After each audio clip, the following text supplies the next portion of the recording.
ಬಹಳ ವರ್ಷಗಳಿಂದ ಅದನ್ನು ಸ್ಮಶಾನ ಮಾಡ್ಕೊಂಡು ಬಂದಿದ್ದಾರೆ. ಸ್ಮಶಾನಕ್ಕಂತ ಈ ಕಾಜರ್ಸಿ ಜಾಗ.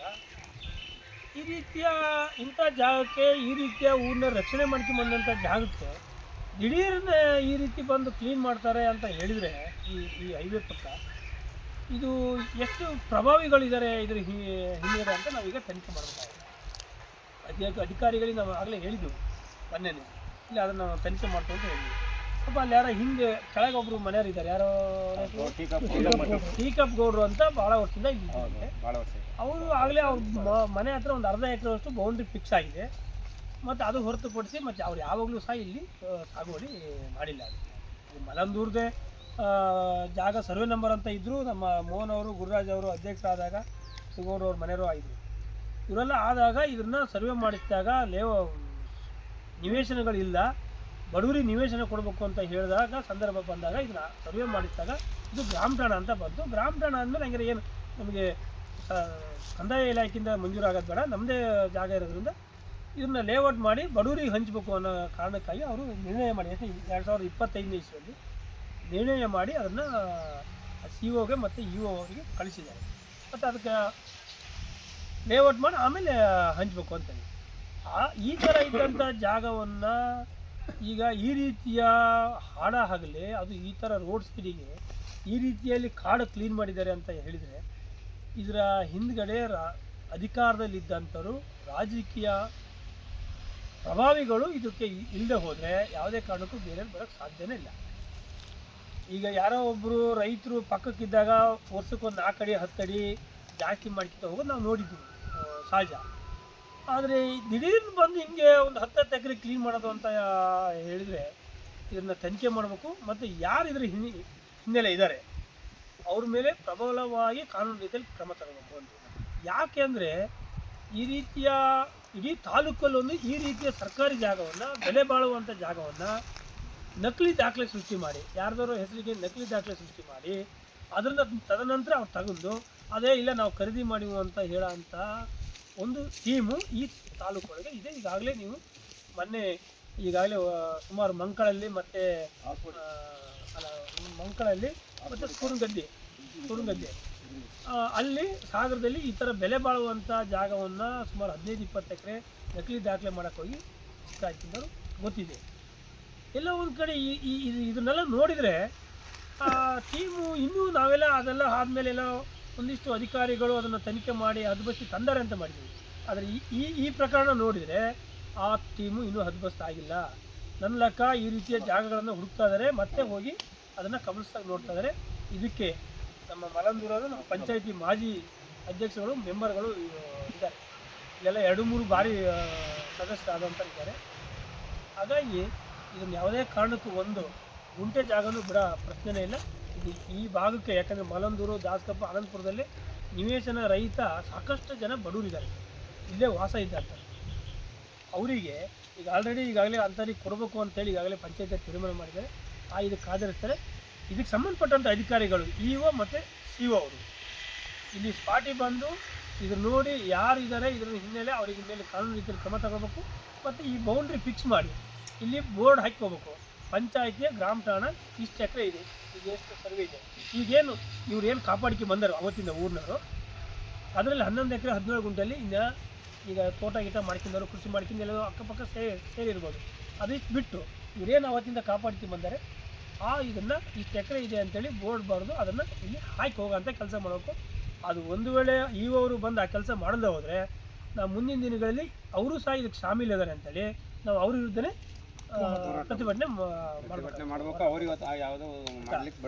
ಹಾಗಾಗಿ ಅವ್ರ ಗಮನಕ್ಕೆ ಬಂದರು, ತಕ್ಷಣವೇ ಪ್ರತಿಭಟನೆ ಮಾಡಿದ್ರು. ಇಲ್ಲಿ ಬಂದರು, ಈ ಪಂಚಾಯತಿ PDO ಅವರಿಗೆ, ತಹಸೀಲ್ದಾರ್ ಅವರಿಗೆ ಅವರು ಊರಿಂದ ಅರ್ಜಿ ಕೊಟ್ಟರು, ಅದನ್ನು ನಿಲ್ಲಿಸಿದ್ರು. ಆಯಿತು. ಒಂದು ವೇಳೆ ಎಲ್ಲರೂ ಯಾರು ನೋಡಲ್ಲದೆ ಹೋದರೆ ಇದನ್ನು ನಿಧಾನವಾಗಿ ಅದನ್ನಾಗಲೇ ದಾಖಲೆ ಮಾಡ್ಕೊಂಡು ಯಾರನ್ನ ಇಲ್ಲೇ ಪಕ್ಕದವ್ರನ್ನ, ಪಾಪ ಆ ಅಮ್ಮ ಅವ್ರಿಗೆ ಗೊತ್ತಿಲ್ಲ, ಅವರು ಪಾಪ ಮುಗ್ಧರದಾರ, ಅವ್ರನ್ನ ಮುಖಾಂತರ ದಾಖಲೆ ಮಾಡ್ಕೊಂಡು ಇದನ್ನು ಹೊಡೆಯೋ ಅಂತ ಹುನ್ನಾರ ಮಾಡಿದ್ದಾರೆ. ಅದನ್ನು ಪತ್ತೆ ಹಚ್ತೀನಿ, ನನಗೆ ಸಿಕ್ಕಿದೆ, ಮಾಹಿತಿ ಸಿಕ್ಕಿದೆ ಅದನ್ನು ಯಾರು ಬಲಾಢ್ಯರಿದ್ದಾರೆ ಅಂತೇಳಿ. ಆದರೆ ಈ ತಾಲೂಕಿನ ಶಾಸಕರು ಇಂಥವನ್ನೆಲ್ಲ ನೋಡಿದರೆ ಅವರಿಗೆ ಅವರು ಸಪೋರ್ಟ್ ಇದೆಯೋ ಇಲ್ಲೋ ಗೊತ್ತಿಲ್ಲ. ಆದರೆ ಖಂಡಿತ ಇಂಥವನ್ನೆಲ್ಲ ಹತೋಟಿ ತರಂದು ಹೋದರೆ ಇಲ್ಲ ಅವರು ಇದಕ್ಕೆ ಶಾಮೀಲಾಗ್ಯಾರೆ ಅಂತಲೇ ನಾವು ಹೇಳಬೇಕಾಗತ್ತೆ ಇದಕ್ಕೆ. ಯಾಕೆಂದರೆ ಅಧಿಕಾರ ಸಿಕ್ಕಿದ ಕೂಡಲೇ ಅಧಿಕಾರ ಸಿಕ್ಕಾಗ ಜನರಿಗೆ ಸೇವೆ ಮಾಡೋದು ಬಿಟ್ಟರೆ ಈ ರೀತಿ ಇವೆಲ್ಲವನ್ನು ಹುಡುಕಿ ಅಧಿಕಾರನ ದುರುಪಯೋಗ ಪಡಿಸ್ಕೊಂಡು ದಬ್ಬಾಳಿಕೆ ಮಾಡ್ಕೊಂಡು ಅಧಿಕಾರಿಗಳ ಮೇಲೆ ಒತ್ತಡ ಹಾಕಿ ಈ ರೀತಿಯ ಅಕ್ರಮ ಮಾಡೋದಿದೆಯಲ್ಲ ಇದನ್ನು ನಾವು ಖಂಡಿಸ್ತೀವಿ. ಮುಂದಿನ ದಿನಗಳಲ್ಲಿ ನಾವು ಶಾಸಕರು ಇದಕ್ಕೊಂದು ಒಳ್ಳೆ ಕೈ ಜೋಡಿಸ್ತಾರೆ ಅಂತಲೇ ನಾವು ಹೇಳಬೇಕಾಗುತ್ತೆ. ಇಂಥವನ್ನೆಲ್ಲ ಕಂಡೀಷನ್ ಮಾಡಿ ಅಧಿಕಾರಿಗಳಿಗೆ ತನಿಖೆ ಮಾಡಿ ಯಾರು ಇದನ್ನು ವ್ಯಾಕ್ರಮವನ್ನು ನಿಂತು ಇದನ್ನು ಮಾಡ್ತಾ ಇದ್ದಾರೆ ಆಮೇಲೆ ಕಾನೂನು ರೀತಿಯಲ್ಲಿ ಕ್ರಮ ಅವರು ತಗೊಳ್ಬೇಕು. ಆ ಶಾಸಕರು ಒಂದ್ಸರಿ ಬಂದು ಇಲ್ಲಿ ವಿಸಿಟ್ ಮಾಡಲಿ, ಬಂದು ನೋಡಲಿ, ಇಲ್ಲಿ ನೋಡಿ ಅದ್ರ ಮೇಲೆ ಏನು ಕ್ರಮ ತಗೊಳ್ಳಿ. ಈಗ ಇನ್ನು 2-3 ದಿವಸದಲ್ಲಿ ನಮ್ಮ ನಾಯಕರಂಥ ಹಾಲಪ್ಪನವರು ಸಹ ಇದಕ್ಕೆ ಬರ್ತಾರೆ, ವಿಸಿಟ್ ಮಾಡ್ತಾರೆ. ಅವರು ಸಹ ಬಂದಂಥ ಸಂದರ್ಭದಲ್ಲಿ ಸಂಬಂಧಪಟ್ಟಂಥ ಅಧಿಕಾರಿಗಳಿಗೆ ಮಾತಾಡ್ತಾರೆ. ನಾಗರಾವ್ ತಾಲೂಕಲ್ಲೇ ಅತಿ ದೊಡ್ಡ ಪಂಚಾಯಿತಿ, 35 ಪಂಚಾಯತಿಗಳದ್ದು ಅತಿ ದೊಡ್ಡ ಪಂಚಾಯಿತಿ. ಇಲ್ಲಿ ಹೇಗೆ ಅಂದರೆ ಇದು ಪಟ್ಟಣ ಪಂಚಾಯತಿ ಆಗೋಂಥ ಒಂದು ಊರಿದು. ಇದರಲ್ಲಿ ಗ್ರಾಮ ಠಾಣಾ ಜಾಗ ಅನ್ನೋದೇ ಇಲ್ಲ ನಮ್ಗೆ. ಹೆಂಗೆ ಅಂದರೆ ಒಂದು ಕಡೆ ಗದ್ದೆ ಬೇಲು, ಒಂದು ಕಡೆ ಮಿಲ್ಲು, ಎಲ್ಲ ರೈಲ್ವೆ ಸ್ಟೇಷನು, ಇದೆಲ್ಲ ಹಾಸ್ಪಿಟ್ಲು, ಇದೆಲ್ಲ ತೊಗೊಂಡು ಸಣ್ಣ ಜಾಗ ಇಲ್ಲ. ಅದರಲ್ಲೂ ನಾವೇನು ಮಾಡಿದ್ವಿ, ಗ್ರಾಮ ಠಾಣಾ ಎಲ್ಲಿದೆ ಅಂತ ಹೋಲ್ಸಿದ್ವಿ. ಒಂದು 2021ರಲ್ಲಿ ಹುಡುಕಿದಾಗ ಮಲಂದೂರ್ಲಿದೆ ಅಂತ ನಾವೆಲ್ಲ ಕಲಿಸ್ಕೊಂಡ್ವಿ. ಕಲಿಸ್ಕೊಂಡು ಸರ್ವೆಗೂ ಕೊಟ್ಟಿದ್ವಿ. ಇಲ್ಲೇ ಇದೆ ಡಾಕ್ಯುಮೆಂಟ್ಸ್ ನನ್ನ ಹತ್ರ. 148ನೇ ಸರ್ವೆ ನಂಬರು, ಗ್ರಾಮ ಠಾಣಾ ಜಾಗ, 11 ಎಕರೆ 17 ಗುಂಟೆ. ಈ ಜಾಗನ ನಾವು ಹದ್ದುಬಸ್ತಿ ಕೊಟ್ಟು ಮತ್ತು ಸರ್ವೆಗೂ ಕೊಟ್ಟಿದ್ವಿ. ಸರ್ವೆಗೆ ಒಂದು ಸತಿ ಕೊಟ್ಟ ತಕ್ಷಣ ಒಂದು ಸತಿ ರಿಜೆಕ್ಟ್ ಆಯಿತು, ಅವ್ರು ಸರ್ವೆ ಇಲ್ಲ ಅಂತ. 2ನೇ ಟೈಮ್ ಮತ್ತೆ ಕೊಟ್ಟಿದ್ವಿ. ದುಡ್ಡು 7,450 ರೂಪಾಯಿ ಇದಕ್ಕೆ ದುಡ್ಡು ಚಲನೂ ಕಟ್ಟಿದ್ವಿ. ಚಲನ್ ನನ್ನ ಹತ್ರ ಇದೆ ಸರ್ವೆಗೆ. ಈ ಜಾಗನ ಉಳಿಸಬೇಕು, ಯಾರಿಗೆ? ಇಡೀ ಆನಂದಪುರಕ್ಕೆ ಉಳಿಸಬೇಕು. ಇದು ಇಲ್ಲದೇ ಒಂದು ಜಾಗ. ಆನಂದಪುರದಲ್ಲಿ ಗ್ರಾಮ ಠಾಣಾ ಅನ್ನೋದು ಎಲ್ಲೂ ಇಲ್ಲ. ಯಾಕೆಂದರೆ ಒಂದು ಮನೇಲಿ 7-8 ಜನ ಇರ್ತಾರೆ. ಆ ಮಕ್ಕಳು 30-40 ಸೈಟಲ್ಲಿ ಬೇರೆಯವರಿಗೆ ಬರೀ ಒಂದು ಮಕ್ಕಳು ಆವರಿಸ್ಕೊಂಡ್ರೆ 7 ಜನ, ಎಷ್ಟು 7 ಜನ ಪ್ಲಸ್ ಅವ್ರು ಮದುವೆ ಆದ ತಕ್ಷಣ 14 ಜನ ಮಕ್ಕಳು ಎಲ್ಲ ಸೇರಿ ಇರೋಕ್ಕೆ ಸಾಧ್ಯ ಇಲ್ಲ.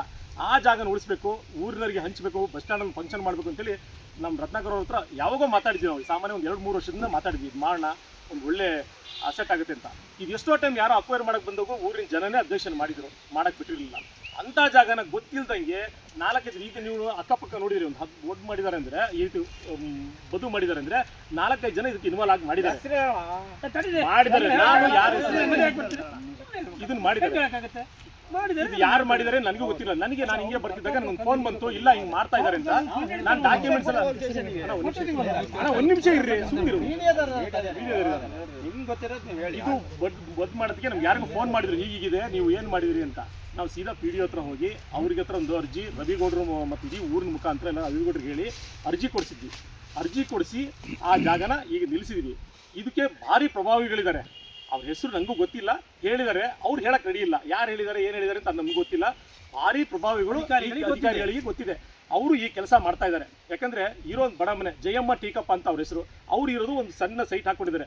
ಗ್ರಾಮ ಪಂಚಾಯತಿಯಲ್ಲಿ, ಗ್ರಾಮ ಠಾಣದಲ್ಲಿ 30-40 ಕೊಡೋ ಅವಕಾಶ ಇದೆ ಹೊರತು ಎಕರೆಗಟ್ಟಲೆ ಕೊಡೋಕೆ ಎಲ್ಲೂ ಅವಕಾಶ ಇಲ್ಲ. ಅವರೊಂದು ಅರ್ಜಿ ಕೊಟ್ಟಿದ್ದಾರೆ ಪಂಚಾಯತಿಗೆ.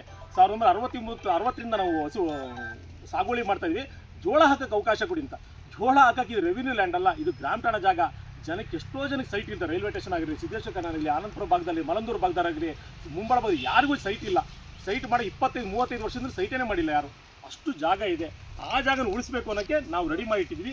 ಇಲ್ಲೇ ಇದೆ, ನನ್ನ ಡಾಕ್ಯುಮೆಂಟ್ಸು ನನ್ನ ಹತ್ರ ಇದೆ, ಫೈಲು ನನ್ನ ಹತ್ರ ಇದೆ, ನಾನು ರೆಡಿ ಮಾಡಿಸಿಟ್ಟಿದ್ದೀನಿ. ಈ ಜಾಗ ಯಾವುದೇ ಕಾರಣಕ್ಕೂ ಬೇರೆಯವ್ರ ಪಾಲಾಗಕ್ಕೆ ಬಿಡಲ್ಲ. ಇದು ಊರಿಂದ ಊರಿಗೆ ಸೇರಬೇಕು. ಇದಕ್ಕೆ ಉಗ್ರವಾಗಿ ಬೇಕಾದ್ರೆ ಹೋರಾಟ ಬೇಕಾದ್ರೆ ಮಾಡೋಕ್ಕೆ ನಾವು ರೆಡಿ ಇದ್ದೀವಿ. ಇಷ್ಟು ಹೇಳ್ತಾ ನಾನು ಮಾತು ಮುಗಿಸ್ತೀನಿ. ಮಾಧ್ಯಮದವರು, ಪತ್ರಕರ್ತರು ತಾವೆಲ್ಲ ಈಗ ಗಮನಿಸಿದ್ರಿ. ಈ ಮಲಂದೂರು ಗ್ರಾಮ 148 ಸರ್ವೆ ನಂಬರ್. ಇದು 11 ಎಕರೆ 17 ಗುಂಟೆ ಗ್ರಾಮ ಠಾಣಾ.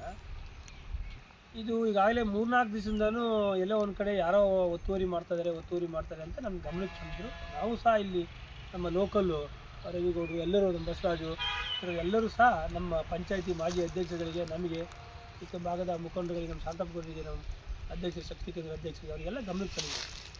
ಹಾಗೆ ನಾವು ಅಧಿಕಾರಿಗಳಿಗೆ ಗಮನಕ್ಕೆ ತಂದಾಗ, ಇಲ್ಲ ಸರ್ ಅದನ್ನ ಬಂದು ನೋಡಿ ಅದನ್ನು ಪಂಚಾಯತಿ ಗ್ರಾಮ ಠಾಣಾ ಆದರೆ ಅದನ್ನು ಬಿಡಿಸಿ ಯಾರು ಒತ್ತುವರಿ ಮಾಡಿದರೆ ಅವ್ರ ಮೇಲೆ ಕ್ರಮ ತಗೊಳ್ತೀವಿ.